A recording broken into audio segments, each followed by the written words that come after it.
Daily forecast for Euro USD for Thursday, the 5th of March. This is the daily time frame. We are overall bullish because we had a break in market structure here. And after a break in market structure, we can expect a pullback. And we can see that over the last few days, there's been a very sharp sell-off. Primarily, maybe I don't even know whether I should be saying primarily, but probably because of the situation in the Middle East. So we've had 2 days of very high sell-off, and that's where we are at the moment. So we had this demand zone, and we kind of went straight through it, and this is the last one over here. And we can now see that, okay, we dipped into this and there's been a bit of a reaction from here.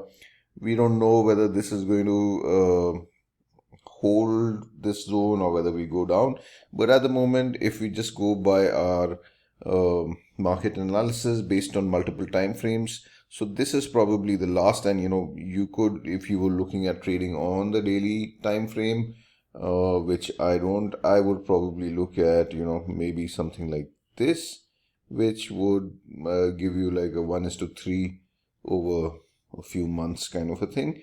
But anyway, coming down to the 4-hour time zone, we are now still officially bullish. Why? Because we've not had really a candle close below this strong swing low. So this has not really been broken, but considering that we've already dipped into this daily time frame here, there could be a possibility that the price again goes down into this zone.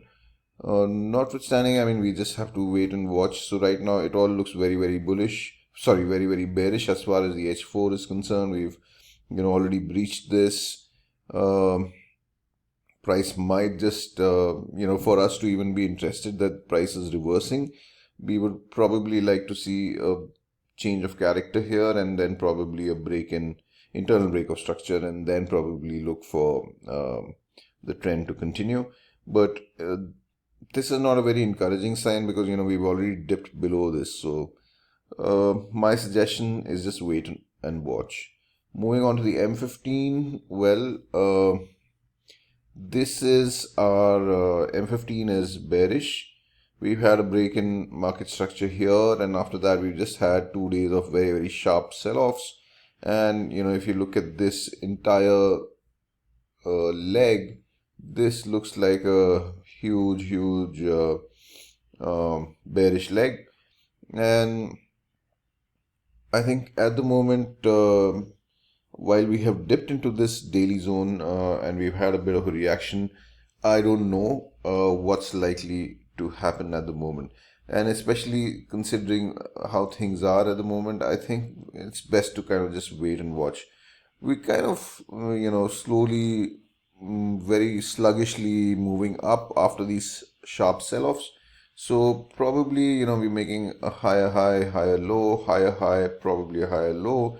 Maybe we, break this, and then I can look at some kind of a long, maybe to go to one of these zones, because this is the 50%, and probably, the pullback has to come till here, and then we continue further down. So that's what my outlook is at the moment. I am not going to be doing anything. I'm just going to be sitting on my hands till there is more confirmation or more confidence in terms of where is price likely to head.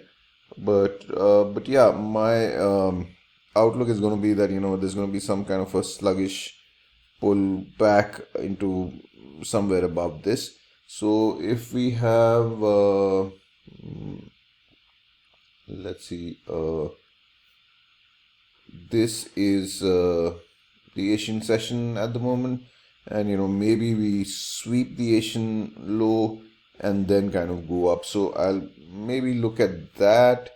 As far as zones are concerned, nothing really that interesting, but I can mark maybe this as one of the M15 zones where once kind of price comes in, I will look at it, but to be honest, I'm not going to be like super excited because while this zone has led to like, a change of character, and we also kind of swept this, but this was already kind of taken. So I'm not like really super excited about this zone, but we'll just wait and see what happens. So once kind of price pulls in here, then we'll see. And all this obviously at London Open, which is still about a couple of hours away. So more than a couple of hours away. So yeah, it's just wait and watch, and let's see how this pans out.